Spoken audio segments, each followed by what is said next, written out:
स्वस्ति श्रीगणनायकं गजमुखं मोरेश्वरं सिद्धिदं वल्लालो मुरुडं विनायकमहं चिन्तामणिं स्थेवरम्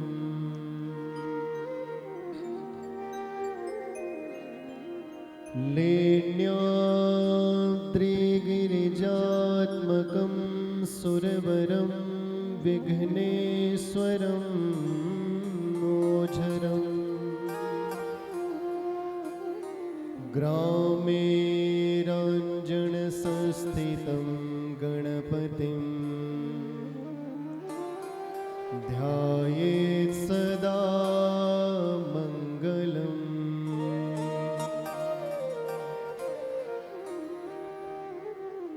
वंशी विभूषितकरान्नवनीरदाभान् पीताम्बराद् अरुणबिम्बफलाधरोष्ठात्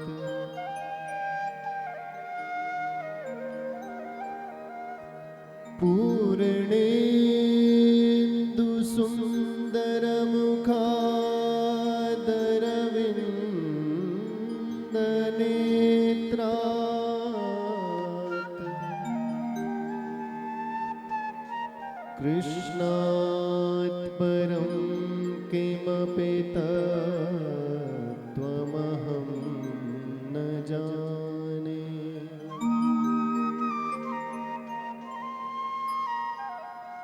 अस्ति स्वस्तरुणीकराग्रविगलत्कल्पप्रसूनाप्लुतम् वस्तो प्रस्तुतवेणुनादलहरे निर्वाणनिर्व्याकुलम् स्रस्तस्त्रस्तनिबद्धनि विविलसद्गोपीसहस्रावृतम् हस्तन्यस्तनतापवर्गमखिलो दारं किशोराकृतिः।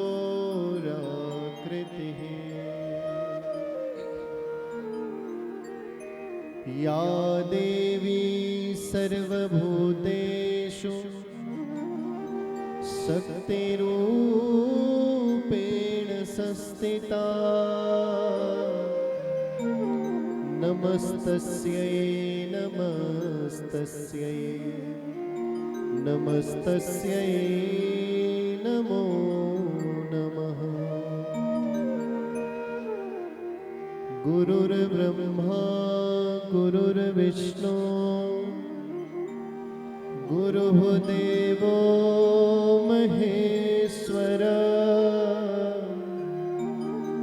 गुरुः साक्षात् परब्रह्म तस्मै श्री गुरवे नमः। कृष्णाय वासुदेवाय हरे परमात्मने प्रणतः क्लेशनाशाय गोविन्दाय नमो नमः। ॐ नमो भगवते वासुदेवाय। ॐ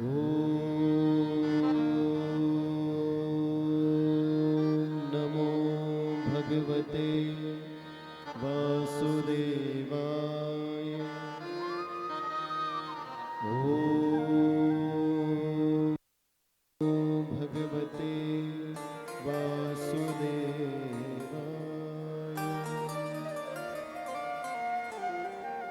बोले श्रीमद्भागवत महापुराण की जय हो। भक्तवत्सल भगवान की जय हो। राजराजेश्वरी मैया की जय हो। नागरजा भगवान की जय हो।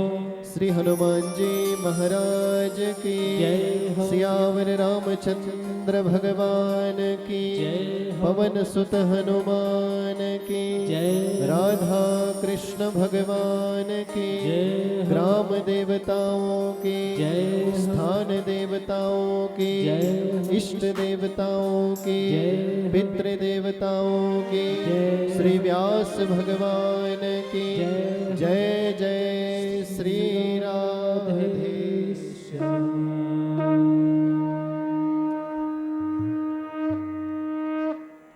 आइए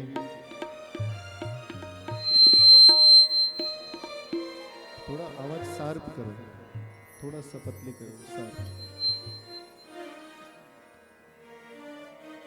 आइए श्रीमद् भागवत की ये मंगलमयी कथा, इसमें हम आप सब प्रवेश करेंगे, लेकिन उससे पहले 2 मिनट मेरे साथ बड़े भाव से भगवान का नाम लेते हुए तब हम आप सब, वैसे तो हम सब जानते हैं आज समय बहुत हो गया, ठीक है, अपने अनुष्ठान की एक विधि होती है, किसी भी अनुष्ठान की एक परंपरा होती है, नियम होते हैं, उन नियमों को पूरा करना भी बहुत अनिवार्य होता है, जरूरी होता है। तो आज थोड़ा बहुत समय जो लगा उन्हीं परंपराओं की पूर्ति में लगा, उस विधि को पूरा करने में लगा जो विधि भागवत से पहले होनी चाहिए। बात समझ में आ रही है ना भैया? ग्राम के देवता हैं, स्थान देवता है, कुल देवता है, उनको मनाए बिना इस पवित्र कार्य में कैसे प्रवेश किया जाए? तो इसीलिए सबसे पहले हमने अपने स्थान के देवताओं को मनाया, उनको जा जाकर निमंत्रण दिया, कलश यात्रा हुई और इसी में थोड़ा बहुत समय लग गया। तो अब ज्यादा समय न गवाते हुए प्रेम से मेरे साथ भाव से सभी भगवान का नाम गाएंगे और उसके बाद थोड़ी बहुत चर्चा भागवत की करेंगे। बोलिए भागवत भगवान की जय हो। और शार्प करो इसे अच्छे से। गोविंद गोविंद गाइए रे, हाँ गोविंद गोविंद गाइए हाँ। हो गोविंद गोविंद गाइए रे, गोविंद गोविंद गाइए रे, हाँ राधे गोपाल कृष्ण गाइए, हो राधे गाइए रे, गोविंद गोविंद गाइए रे, ओ गोविंद गोविंद गाइए रे, भजो राधे गोपाल कृष्ण गाइए रे, भजो राधे गोपाल कृष्ण गाइए रे।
जय हो, श्रीमद् भागवत महापुराण की जय हो। जय जय श्री राम। राधेश्या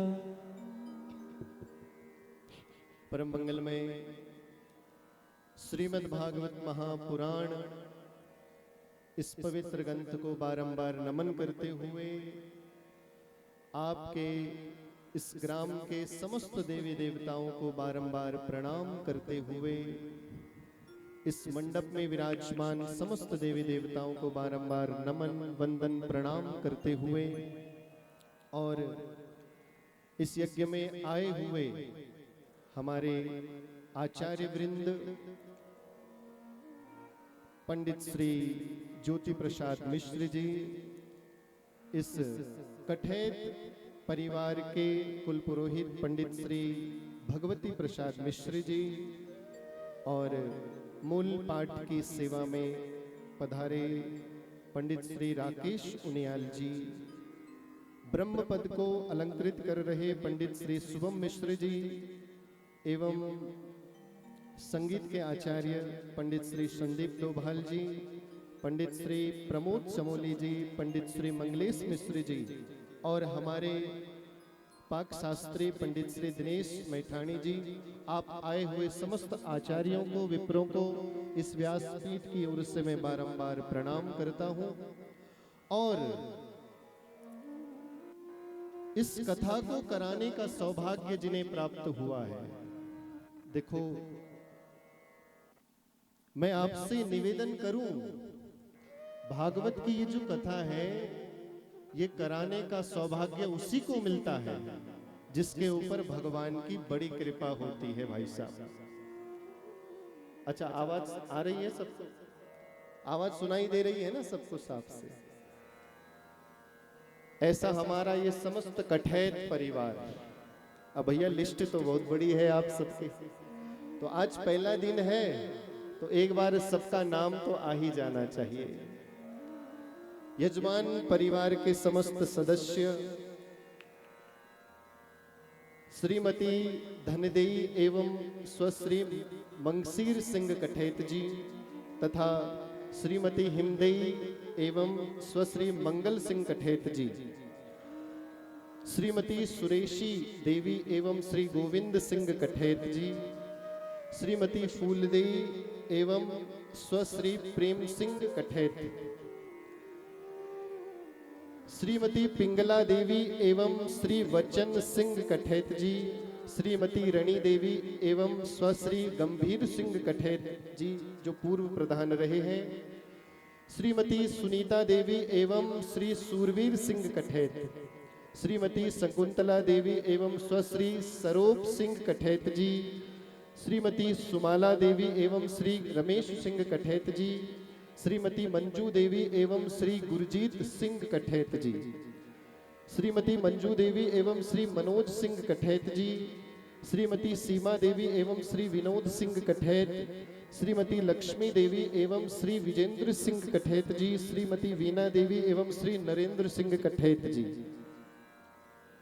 श्रीमती वीना देवी एवं श्री नरेंद्र सिंह कठेत जी, श्री प्रमोद सिंह, अनोद उमेद अनोद, दिनेश महेश सतपाल कठेत जी, मनीष दिव्यांशु अजय संजय अक्षत कार्तिक कठेत अभिषेक अभिजीत कपिल काव्यांश कठेत एवं समस्त कठेत परिवार।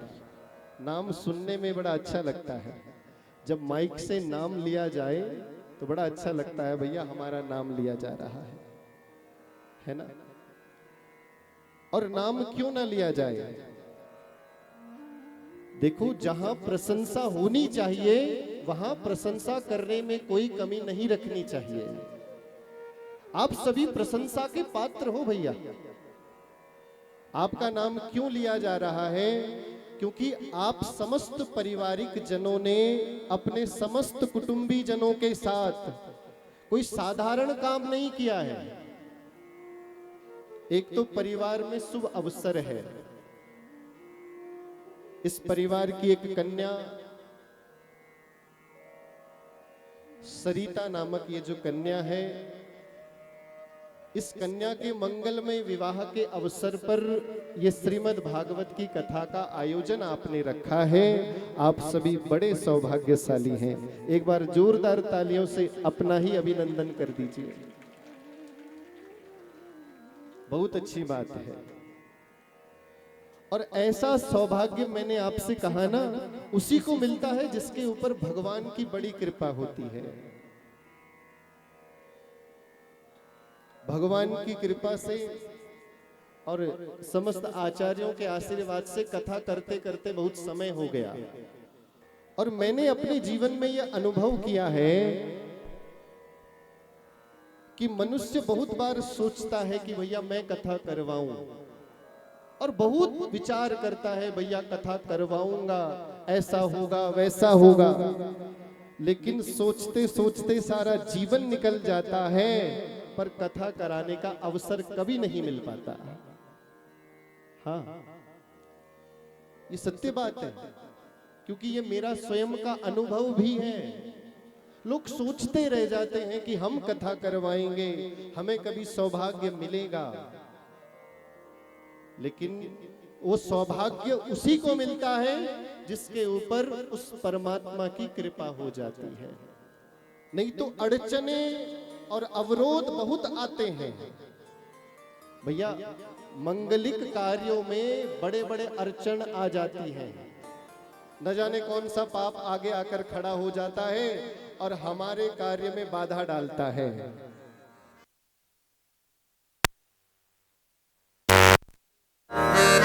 निर्विरोध रूप से आज हमारा ये कार्य प्रारंभ हो रहा है। इसका मतलब क्या है? बोले हम सबके ऊपर, परिवार के ऊपर आपके इष्ट कुल देवताओं की और पितृ देवताओं की बड़ी कृपा है।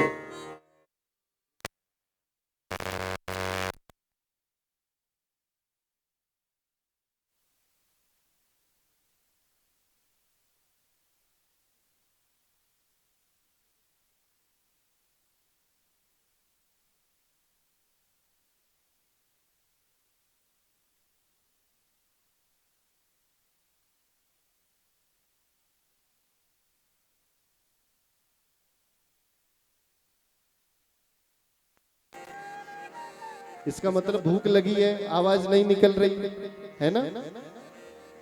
जब व्यास जी यहां से कहें कि भैया जय बोलो, तो जय जरूर बोलना चाहिए। जय शब्दो नमः शब्द, भागवत की शोभा है। जय जय जयकार होनी चाहिए। जिस परमात्मा ने अवसर दिया है, उस परमात्मा की जय जयकार करने में कोई कंजूसी नहीं करेगा। बोलिए नागरजा भगवान की जय हो। श्रीमद् भागवत भगवान की जय हो। हाँ, ऐसी आवाज आनी चाहिए, तब वक्ता को भी उत्साह आ जाता है। वाह भैया, कितने अच्छे श्रोता बैठे हैं। अब महाराज व्यास जी कथा चल सुनोना और श्रोता आराम से नींद छपूरी करना। अब बता, जब श्रोता सोता है तो वक्ता भी फिर बकता है। हाँ, बात समझ में आ रही है ना? जब श्रोता सोता तो वक्ता फिर बकता। हाँ, वो कथा नहीं सुनाता, वो भी फिर समय पास करता है। इसलिए बड़े सावधानी से कथा सुननी है। 7 दिन बड़ा सुंदर अवसर, सौभाग्य हम सबको मिला है। प्रेम से सभी आनंद से सरावर होकर के भागवत की कथा सुनेंगे। बोलिए भागवत भगवान की जय हो। हाँ, तो आइए श्रीमद् भागवत की कथा में प्रथम श्लोक में हम आप सब प्रवेश करेंगे। ये श्लोक महिमा का श्लोक है। व्यास जी ने भागवत सुनाने से पहले भागवत की महिमा सुनाई है। देखो, भागवत को जानने से पहले भागवत के विषय में समझ लेना चाहिए। भागवत क्यों सुननी चाहिए, इस भागवत से क्या होता है, इसको सुनने से, इसको सुन के जीवन में क्या परिवर्तन आता है, और क्यों हमें कथा करवानी चाहिए, इन सारी बातों का ज्ञान हमें महिमा से होता है। इसलिए पूर्वाचार्यों की परंपरा है, हमें महिमा जरूर सुननी चाहिए।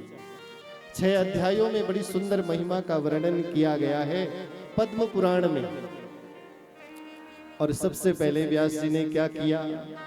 बोले सबसे पहले श्री कृष्ण को प्रणाम किया है। जीवन में जब भी कोई काम करो तो सबसे पहले क्या करना चाहिए? बोले अपने इष्ट का स्मरण जरूर होना चाहिए। बिना इष्ट की कृपा से आप जीवन में कुछ कर ही नहीं सकते। अपने पूर्वजों को याद करो, अपने इष्ट कुल देवताओं को याद करो।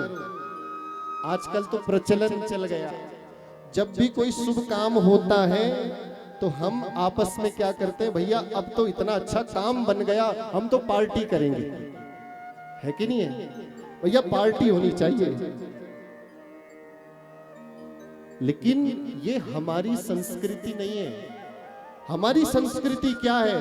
बोले जब कोई काम अच्छा हो जाए तो उस परमात्मा की कृपा मान करके उसका धन्यवाद करो, प्रणाम करो। और जब कोई काम आप शुरू करने को आगे बढ़ो, कोई नया काम कोई शुरू करे तो सबसे पहले क्या करो? बोले परमात्मा को प्रणाम करो। व्यास जी ने इतना बड़ा ग्रंथ लिखा है, ऐसे नहीं कि सीधे लेखनी चला दी, नहीं। सबसे पहले क्या किया? बोले अपने इष्ट देवता को प्रणाम किया। और व्यास जी के इष्ट कौन? बोले श्री कृष्ण भगवान। क्या कह रहे हैं? सच्चिदानंद रूपाय विश्वोत्पत्त्यादि हेतवे तापत्रय विनाशाय श्री कृष्णाय वयं नुमः। श्री कृष्णाय वयं नुमः। सबसे पहले श्री कृष्ण को प्रणाम किया। और कैसे श्री कृष्ण को? बोले जो सच्चिदानंद स्वरूप है। भगवान का कैसा स्वरूप है? आपने सोचा कि भगवान तो मुरलीधर होगा, सुदर्शनधारी होगा। ठीक है, ये भी भगवान का एक स्वरूप है, जिसमें भगवान की सुंदर मुरली है, जिसमें भगवान के हाथ में सुदर्शन चक्र है, शंख चक्र गदा पद्म लिए भगवान विराजमान है। ये भी भगवान का एक स्वरूप है। लेकिन व्यास जी ने उस स्वरूप को प्रणाम नहीं किया। किसको किया? बोले सतरूपाय चित्रूपाय आनंद रूपाय। 3 स्वरूपों को प्रणाम किया। पहला स्वरूप सतरूपाय। बोले कैसे कृष्ण को प्रणाम करता हूं? जो सतरूप है।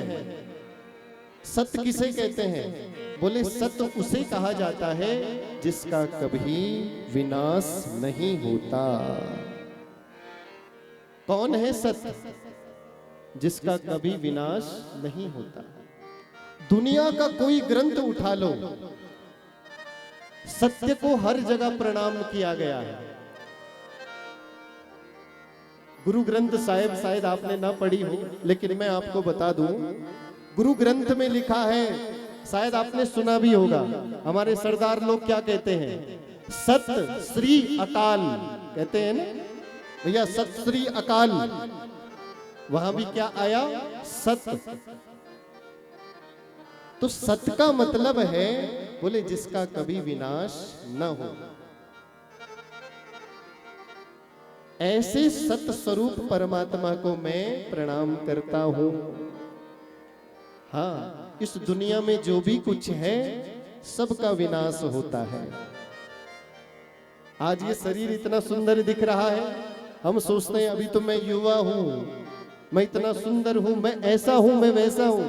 लेकिन कुछ सालों के बाद ये शरीर ढल जाता है, सारी सुंदरता खत्म हो जाती है, कुछ समय बाद शरीर भी समाप्त हो जाता है। बताओ हम सोचते हैं ये सुंदरता हमेशा बनी रहेगी, लेकिन नहीं रहती। क्यों? क्योंकि ये शरीर असत्य है। ये दिखने वाला संसार आज आपकी आंखों से आपको ऐसा लगता है ये हमेशा ऐसा ही रहेगा, लेकिन ऐसा नहीं रहेगा। एक ना एक दिन काल के अंत में इस सारी सृष्टि का भी विनाश होगा, इसीलिए ये सारी सृष्टि भी असत्य है। तो बोले सत्य कौन? बोले इस दुनिया में, इस ब्रह्मांड में, इस संपूर्ण सृष्टि में यदि कोई सत्य है तो बोले वो श्री कृष्ण परमात्मा है और कोई नहीं है। इसीलिए व्यास जी कह रहे हैं मैं उस सत स्वरूप परमात्मा को वंदन करता हूं। अच्छा, सत का मतलब तो आप समझ गए, अब चित्त का मतलब समझिए। भगवान का दूसरा रूप है चित्त रूप आया। चित्त का मतलब होता है चेतना। चेतना समझते हो? हमारा शरीर का भीतर जो शक्ति छ, जो चेतना शक्ति, वे को नाम चित्त छ, चित्त।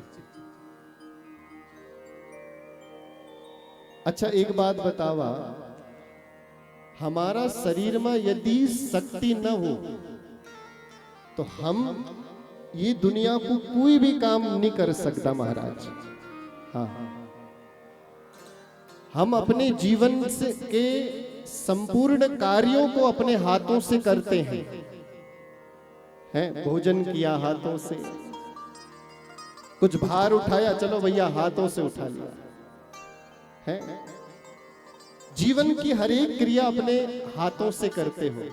तो इस हाथों में जो ये शक्ति है, आप हाथ हिला रहे हो, ये शक्ति कहां से आई भैया? किसकी है ये शक्ति? आप अपनी आंखों से देखते हो, कैसे देख रहे हो? क्या किसी इंजीनियर ने आपके यहां पर कोई लेंस फिट किया क्या? कैसे देख रहे हो? भीतर चित्त शक्ति विराजमान है। आप एक मस्तिष्क में ऐसी शक्ति विराजमान है जिससे आप सब सोच रहे हो, मैं ऐसा करूंगा, ऐसा होगा, ये होगा, ऐसा होगा। ये सब क्या है? ये अंदर ही कंप्यूटर फिट किया है उस परमात्मा ने, और वो कंप्यूटर ही बोले चित्त है। हाँ, यदि वो चित्त शक्ति शरीर में ना रहे तो शरीर को हम क्या कहते हैं? बोले मुर्दा पड़ा है ना।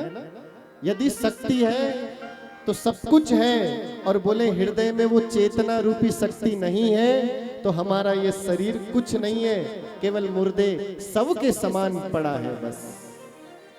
तो बोले वो शक्ति भी किसका स्वरूप है? वो शक्ति श्री कृष्ण का ही स्वरूप है। इसलिए भगवान का दूसरा रूप है चित्त रूप आया, और तीसरा रूप आनंद रूपाया। हाँ, आनंद किसे कहते हैं? आनंद कहते हैं आत्मा के सुख को। देखो, जो शरीर से मिलता है उसे कहते हैं सुख। बात समझना ध्यान से। आपने कुछ अच्छा खा लिया तो भैया सुख मिल गया। आहा, भूख मिट गई तो सुख मिल गया। अब इतने लंबा हम यात्रा करें, कक गए हो हम, और बादम हम तई बड़ू सुंदर एक ठंडू गिलास को पानी मिल गई तो क्या मिली? सुख मिल गई। आहा हा, है ना।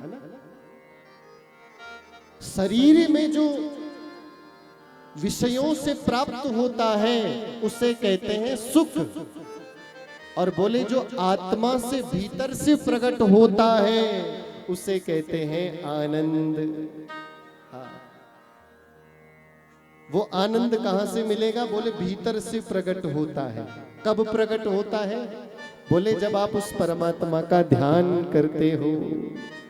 हाँ, वो कथा में बैठे बैठे अपने आप अभी तो ऐसी चेतना शायद नहीं जगी होगी, लेकिन 2-3 दिन जब कथा सुनोगे तो ऐसा आनंद हृदय से निकलेगा कि आप कहोगे महाराज बस हम कथा ही सुनते रहे। जब प्रभु के गीत चलेंगे तो मन में आएगा कि भैया आप तो नाचते रहे बस भगवान के गीतों में। तो वो आनंद ही तो है जो यहां से निकल रहा है। आनंद भीतर से निकलता है और सुख संसार से आता है। तो सुख में और आनंद में बड़ा अंतर होता है। और बोले वो जो आनंद भीतर से आता है वो आनंद ही श्री कृष्ण का स्वरूप है। बोलिए सच्चिदानंद भगवान की जय हो। व्यास जी ने सच्चिदानंद भगवान को प्रणाम किया और उसके बाद अपने पुत्र सुखदेव जी को वंदन किया। सुखदेव महाराज को प्रणाम किया। नैमिषारण्य की पावन भूमि में 88,000 ऋषि मुनि महात्मा विराजमान हैं और वो सारे ऋषि मुनि महात्मा 1000 वर्षों का यज्ञ कर रहे हैं। व्यासपीठ पर विराजमान है सूत जी महाराज। बस 5-10 मिनट और सुनो लू, वे का बाद फिर विश्राम दी द्योला। समय बहुत होगी, आप सभी टाइम मैं देखना लगे हूं, सबके मुख को मैं देख रहा हूं। देखो वक्ता को पता चल जाता है भैया कि वक्ता कैसे मजबूरी में बैठा है, ये ध्यान रखना। वक्ता देख करके बोले ना बोले, लेकिन आपकी आंखों को देख करके जरूर बोलता है। वक्ता को पता चल जाता है कि यह श्रोता किस कैटेगरी का है। इसलिए मुझे समझ आ रहा है, सवेरे से आपने खूब यात्रा की, कलश यात्रा में सब गए, थोड़ा थकान हो जाती है। इसलिए मैं भी आपको आज ज्यादा परेशान नहीं करूंगा। अब मुझे भैया समय ही इतना मिला, मैं क्या करूं। 5-10 मिनट मर्यादा को तो रखना होता है। तो इसलिए आज की विधि को थोड़ा पूर्ण करना जरूरी है। तो 5-10 मिनट का समय और लूंगा, ज्यादा नहीं लूंगा। उसके बाद प्रेम से सभी आरती करेंगे। तो नैमिषारण्य, जहां पर इस ब्रह्मांड के 88,000 ऋषि मुनि महात्मा विराजमान हैं। व्यास जी कथा सुना रहे हैं, हम सबको नैमिषारण्य लेकर के गए। नैमिषे सूतमासेन मभिवाद्य महामतिम कथामृत रसास्वाद कुशलो सौनको ब्रवीत। सौनक आदि ऋषि मुनि महात्मा, सूत जी व्यासपीठ पर विराजमान हैं। सौनक जी महाराज उनसे प्रश्न कर रहे हैं और क्या कह रहे हैं? महाराज, हे सूत जी महाराज, आप ज्ञान के अथाह सागर हैं और आज हम सारे अज्ञानी ऋषि आपकी शरण में आए हैं। आज आप अपने उस ज्ञान के सूर्य को उदित करो महाराज। जब सूर्य भगवान उदित होता है तो क्या होता है? जब सूर्य प्रकट होता है ना, तो दुनिया का सारा अंधेरा अपने आप गायब हो जाता है। तो ऐसे ही हे सूत जी, आप अपने ज्ञान के सूर्य को प्रकट करो और हमारे हृदय के अंधेरे का जो अज्ञान है उस अज्ञान को नष्ट करो। ऐसे प्रार्थना की। सूत जी बड़े प्रसन्न हुए। सूत जी ने कहा, ऋषियों, आपके मन में मेरे लिए बड़ी श्रद्धा है। देखो भैया, श्रोता कैसा होना चाहिए? बोले जिसके मन में श्रद्धा हो। आप यदि बैठकर बिना श्रद्धा की कथा सुनोगे तो बोले कथा सुनना निष्फल हो जाएगा। सौनक जी ने जब कथा का निवेदन किया, सौनक जी क्या है? बोले श्रोता थे। जैसे आप सब बैठे हो ना, ऐसे ही सौनक जी बड़े ऋषि थे, कोई छोटे मोटे आचार्य नहीं थे। ऋग्वेद के आचार्य थे सौनक जी महाराज, बहुत बड़े ज्ञानी थे। लेकिन बोले नीचे ऐसे बैठे थे जैसे कोई अज्ञानी व्यक्ति बैठता है। और यही विधि होनी चाहिए। बोले आप कितने भी बड़े ज्ञानी हो, जब कहीं किसी वक्ता से कथा सुनने के लिए बैठो तो बोले ऐसे बैठो जैसे अज्ञानी बैठता है। अब भैया एक बात बताओ, आपने कोई घड़ा भरने की इच्छा आपके मन में आई और भरा भराया घड़ा आप नलखे के नीचे रख दो तो कोई फायदा होगा? जो पहले से ही भरा है उसे आप क्या भरोगे? भरा किसे जाएगा? जो पहले खाली किया जाए। बात समझ में आ रही है? भरेगा कौन? बोले जो पहले से खाली होगा। तो बोले कथा भी उसी को समझ में आएगी जो श्रद्धा की गहराई में उतरा हुआ होगा। अब पहले ही अभिमान के जल से हम भरे हुए हैं तो भैया कथा कुछ समझ में नहीं आएगी। इसलिए कैसा श्रोता होना चाहिए? बोले सौनक जी के समान श्रद्धावान होना चाहिए।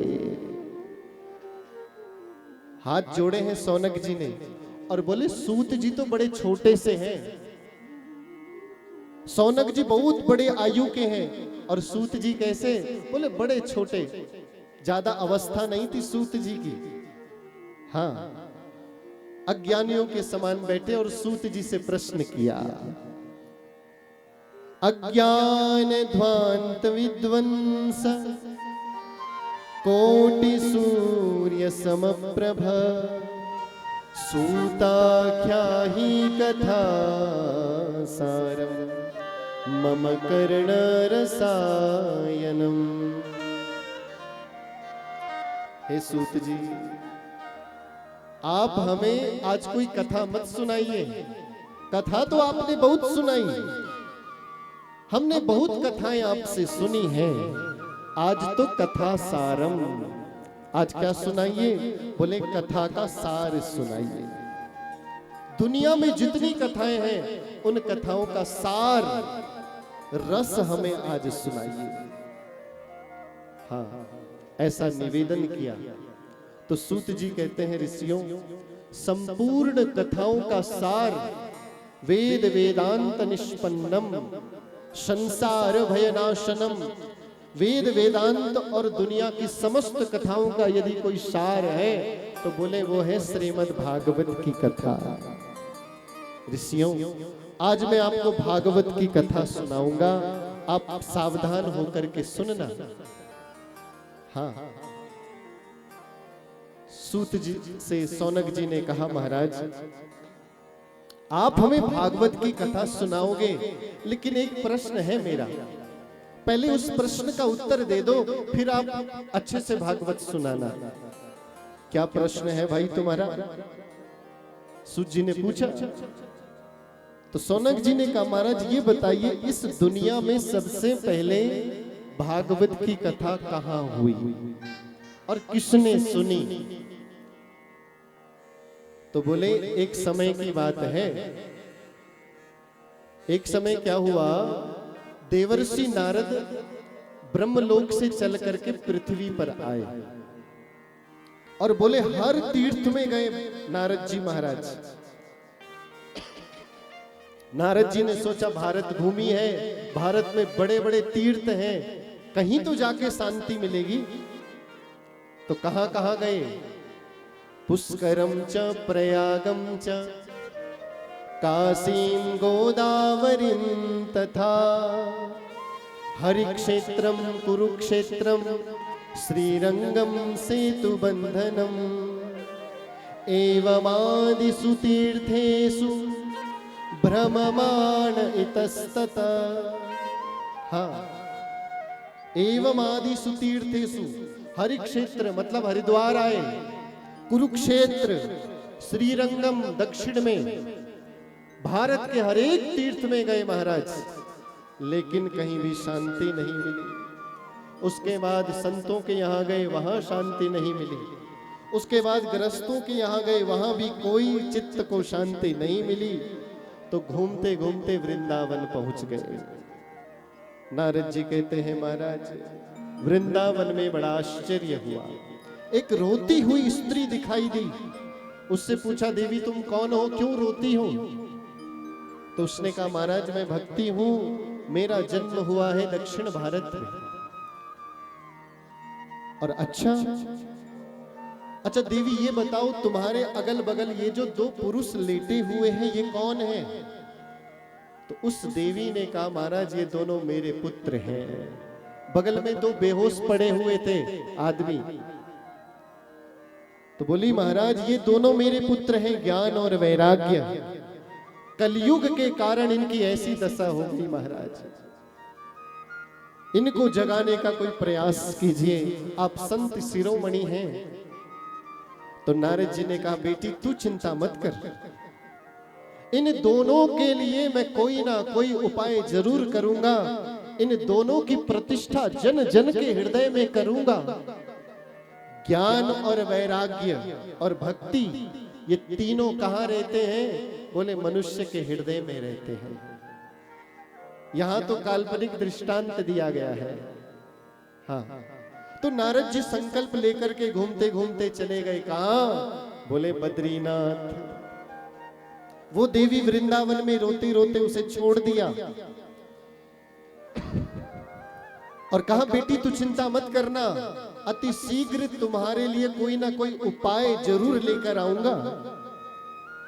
तो नारद जी बद्रीनाथ पहुंचे हमारे उत्तराखंड में। और यहां क्या हुआ? यहां उन्हें 4 ऋषि मिल गए, सनक सनंदन सनातन सनत कुमार। ये 4 ऋषियों का दर्शन हुआ। अब इन्होंने जब देखा भैया नारद आ रहा है, नारद तो हमेशा खुश रहता है, उसके मुख में नारायण नारायण का नाम रहता है, लेकिन आज क्या हो गया इसे? ये क्यों रो रहा है? तो उन्होंने पूछा भैया नारद कहां से आ रहे हो? त्वरितम गम्यते कुत्र कुतश्चागमनम तव। कहां से आगमन हो रहा है और ये ऐसी सूरत क्यों बना रखी है भैया? तो नारद जी ने कहा महाराज क्या बताऊं, सारी घटना बताई, कहां कहां गया और वृंदावन में भक्ति ज्ञान वैराग्य को रोता हुआ देखा। महाराज उनको जागृत करने का कोई उपाय हो तो मुझे बताइए। तब सनकादिकों ने बड़ा सुंदर उपाय बताया। सत्कर्म सूचको नूनम ज्ञान यज्ञ स्मृतो बुधे श्रीमद् भागवतालाप सतुगीता सुकादिभिः। नारद यदि तू चाहता है कि भक्ति ज्ञान और वैराग्य का उद्धार हो, उनका जन जन के हृदय में प्रचार हो, तो तुझे भागवत की कथा करवानी चाहिए। हाँ, नारद जी ने उसके बाद भागवत का आयोजन करवाया। बद्रीनाथ से चल करके हरिद्वार आए। देखो सारे तीर्थ कहाँ हैं? अधिक से अधिक जहां से भागवत जुड़ी हुई है। आपको कल के प्रसंग में मैं बताऊंगा, भागवत की जन्मस्थली भी बद्रीनाथ है। हाँ, भागवत का जन्म कहाँ हुआ? हमारे इस उत्तराखंड में ही हुआ। ये हम सब के लिए बड़ा गौरव का विषय है। 4 धामों में से एक श्रेष्ठ धाम उत्तर का बद्रीनाथ हमारे उत्तराखंड में विराजमान है। ये भी हम सब के लिए बड़ा सौभाग्य की बात है। बोलिए बद्रीनाथ महाराज की जय हो। अब बद्रीनाथ भगवान का स्मरण हो ही आया है, तो 2 मिनट मिलकर के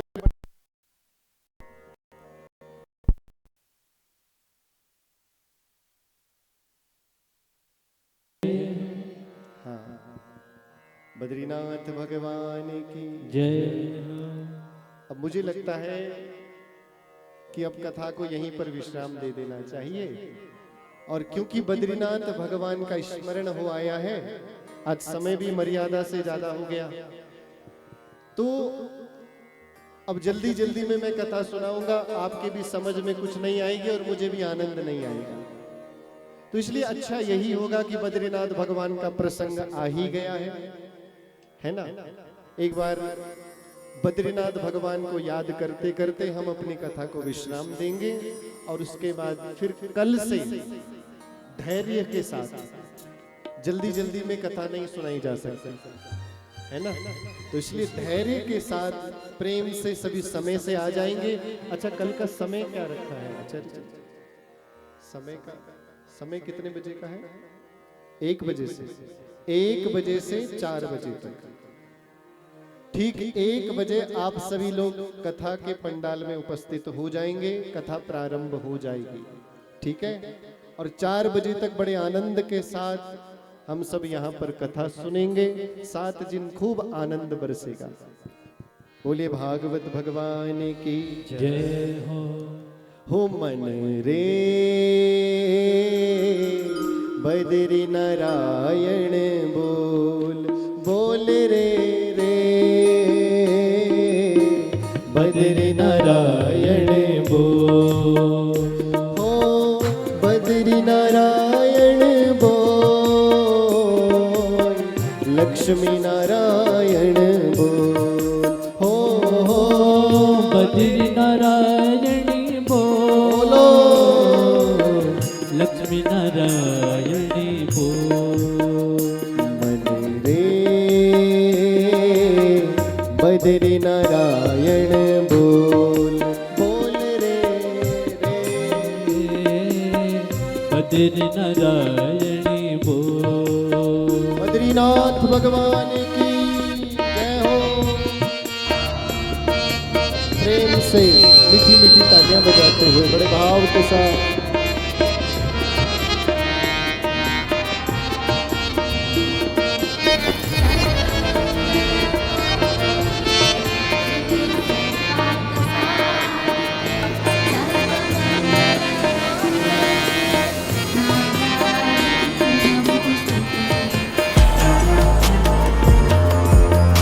मोह माया का भेद निराला, मोह माया का भेद निराला, मोह माया का भेद निराला, मोह माया का भेद निराला। कष्टों का फंदा से हम ते छुड़ाला, कष्टों का फंदा से हम ते छुड़ाला, कष्टों का फंदा से हम ते छुड़ाला, कष्टों का फंदा से हम ते छुड़ाला, कष्टों का फंदा से हम ते छुड़ाला, कष्टों का फंदा से हम ते छुड़ाला।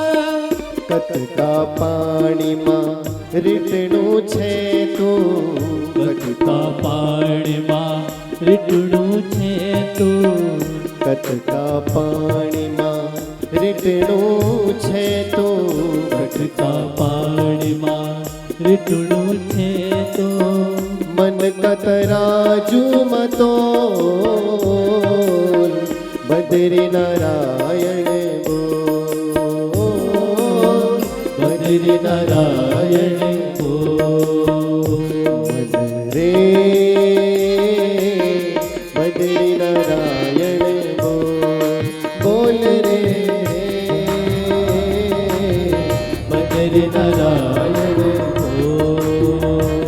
ओम बद्री नारायण बोल, लक्ष्मी नारायण बोल, બદ્રી નારાયણ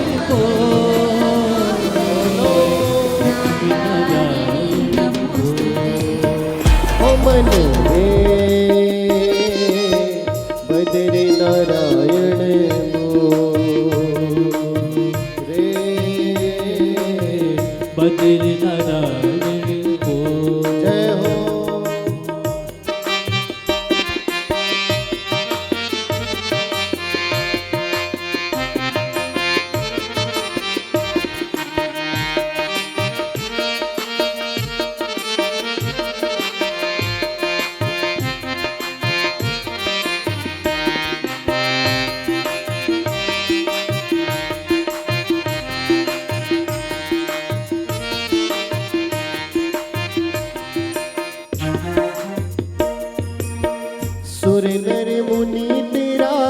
गीत लगोंदा सुर नर मुनि तेरा गीत लगोंदा सुर नर मुनि तेरा गीत लगोंदा सुर नर मुनि तेरा गीत लगोंदा गीत लगोंदा गीत लगोंदा गीत लगोंदा गीत लगोंदा गीत लगोंदा नर मुनि तेरा गीत लगोंदा गीत लगोंदा तुम तेरी झोंदा गीत लगोंदा तुम तर जोंदा हवा माटी पानी तेरी महिमा बतौंदा हवा बड़ी माटी तेरो महिमा बतौंदा ओ हवा माटी पानी तेरी महिमा बतौंदा हवा बड़ी माटी तेरो महिमा बतौंदा श्रद्धा की माटी माँ सब ते मिलेगी श्रद्धा की माटी माँ सब ते मिलेगी मीते भी तू पिरो बद्री नारायण बोल रे रे बद्री नारायण हो मन रे बद्री नारायण मन रे बद्री नारायण ओ बद्री नारायण बो लक्ष्मी नारायण बो बद्री नारायण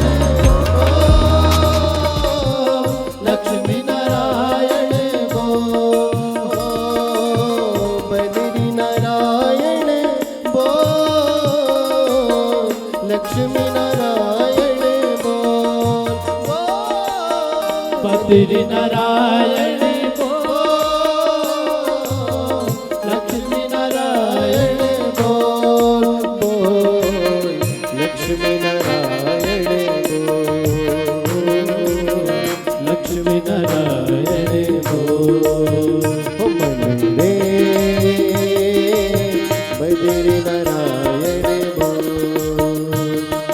रे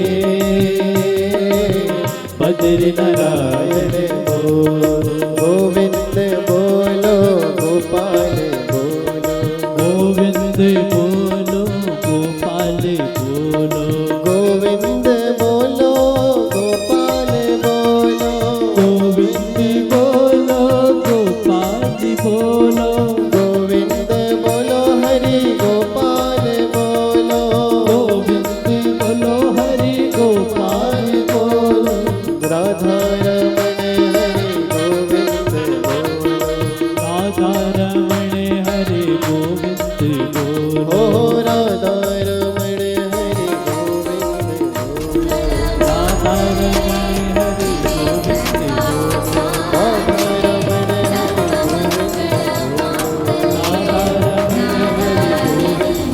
गोविंद बोलो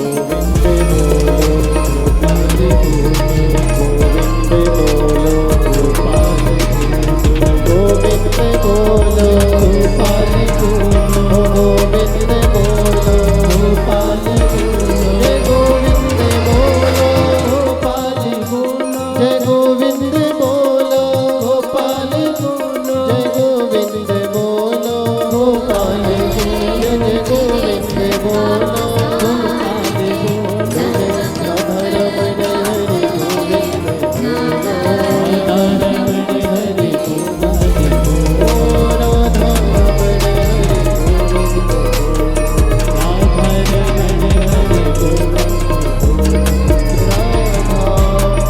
रमण हरि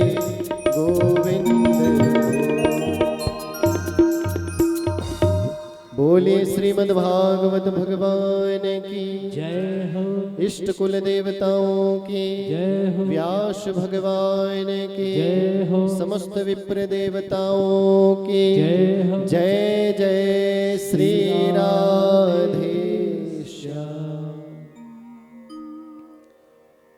आज की कथा को यहीं पर विश्राम देंगे और अब सभी बड़े भाव से आरती करेंगे और हमारे आचार्य जी जो भी निवेदन करेंगे वो सूचना आप श्रवण करें और फिर प्रेम से आरती करके प्रसाद लेकर के अपने अपने गंतव्य की ओर जाएंगे। बोलिए भक्त वत्सल भगवान की जय हो। बोले श्रीमद् भागवत महापुराण की जय हो। समस्त भक्तों से निवेदन है आप सब लोग अपने अपने स्थान पर खड़े होकर आज की मंगलमय आरती और प्रसाद आदि लेकर अपने घर की तरफ गंतव्य करेंगे। सुबह ठीक 8:30 बजे पूजन प्रारंभ हो जाएगा। समस्त कथित परिवार सब परिवार पधार कर कल मंगलमय पूजन में आप सब सुमंगलित होंगे और पुनः 12:30 बजे फिर कथा पंडाल में आकर 1 बजे से कल की कथा का रसास्वादन आप और हम सब लोग करेंगे।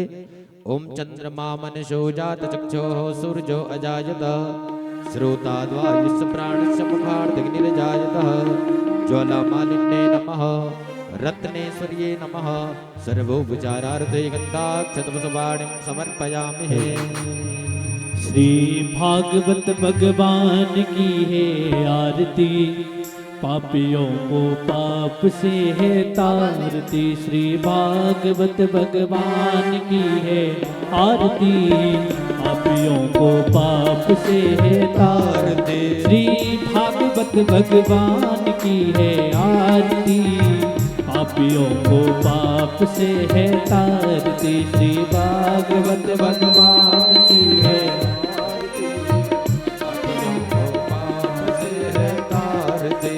अमर ग्रंथ ये मुक्ति पंथ ये पंचम वेद निराला, नवजोत जगाने वाला। ये अमर ग्रंथ ये मुक्ति पंथ ये पंचम वेद निराला, नवजोत जगाने वाला। हरि नाम यही हरि धाम यही हरि नाम यही हरि धाम, जग के मंगल की आरती, पापियों को पाप से है तारती। श्री भागवत भगवान की है आरती, पापियों को पाप से है। ये शांति गीत पावन पुनीत, पापों को मिटाने वाला, हर दर्श कराने वाला। ये शांति गीत पावन पुनीत, पापों को मिटाने वाला, हरि दर्श कराने वाला। हरि दर्श कराने वाला, हरि दर्श कराने वाला, हरि दर्श कराने वाला, हरि दर्श कराने वाला। ये सुख करनी ये दुख हरनी ये दुख हरणी। श्री मधुसूदन की आरती, पापियों को पाप से है तारती। श्री भागवत भगवान की है आरती, पापियों को पाप से है तारती। श्री भागवत भगवान की है आरती, पापियों को पाप से है तारती। श्री भागवत भगवान की है आरती, पापियों को पाप से है तारती। ये मधुर बोल सद पंथ खोल सद मार्ग बताने वाला, बिगड़ी को बनाने वाला। ये मधुर बोल सद पंथ खोल सद मार्ग बताने वाला, बिगड़ी को बनाने वाला। हर नाम यही